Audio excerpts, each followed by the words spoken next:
চলুন আজ আমরা রান্না করছি বাঙালির স্বাদের আড় ভাপা।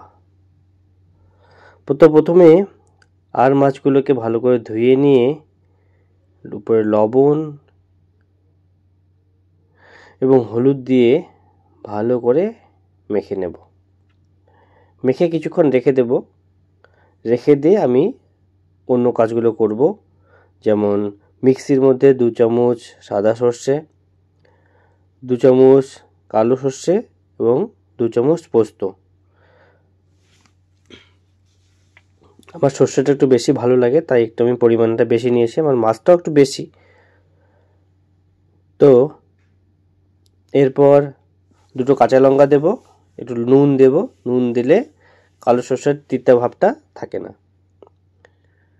দিয়ে জল দিয়ে একটু ভিজিয়ে রাখবো। ভিজিয়ে রেখে পেস্ট করে নেব।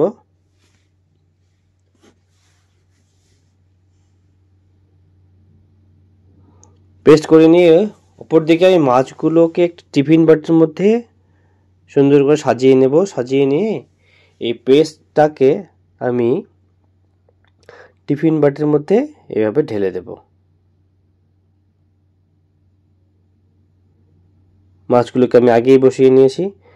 এরপর টিফিন বাটির ঢাকনা হালকা করে লাগিয়ে, শক্ত করে লাগালে গরম টিফিন বাটির ঢাকনা খুলতে খুবই অসুবিধা হবে।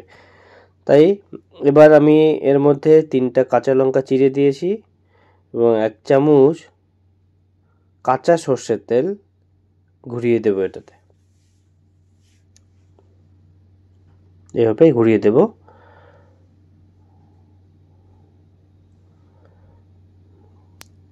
এরপর টিফিন বাটিটা হালকা করে লাগাবো। লাগিয়ে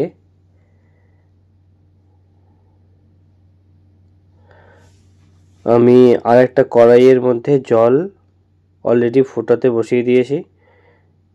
দেখুন, কড়াইয়ে আমি দিয়ে হালকা আঁচে ইন্ডাকশনটা চালিয়ে দেব।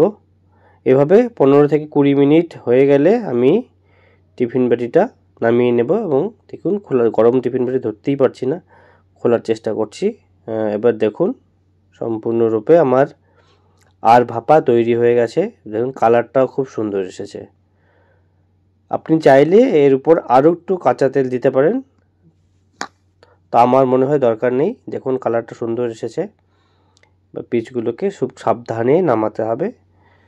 আমি ছোটো মাছটাকে তুলে নিচ্ছি। একটু ছোটোটাকে দেখুন, খুব সুন্দর সিদ্ধ হয়েছে।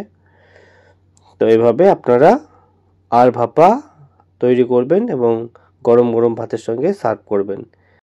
তো বন্ধুরা, এরকম সুস্বাদু রান্নার স্বাদ পেতে গেলে যে সমস্ত কাজগুলো করণীয় সেগুলো অবশ্যই করে দেবেন, এই আশা রাখছি।